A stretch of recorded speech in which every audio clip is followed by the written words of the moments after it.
Takže já vás zdravím pri mým dalším vlogu. Dneska si něco povíme o zdraví, výživě a o športování.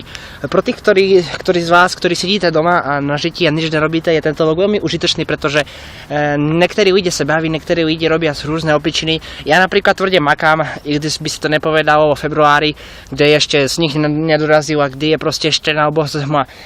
Môžete vidieť, ako som trénoval, práve som trénoval, nesedel som doma na žití a proste dávam do toho maximum. Pro tých, co netrénujú a pro tých, co nevie, jak športovať, ja vám dám jednu radu. Buďte sami sebou i pri športe, nerobte zbytečné náhle uzávery. Jede to postupne, musíte najprv jeden kročík po druhým, jeden kročík. Je to ako filozofia alebo ako terapia.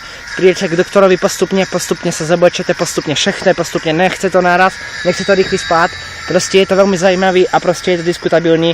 Od roku 1999 až po tento rok som si uvedomil, že proste šport je vec, ktorá mňa naplňa, šport je vec, ktorá je proste pro mňa veľmi dôležitá.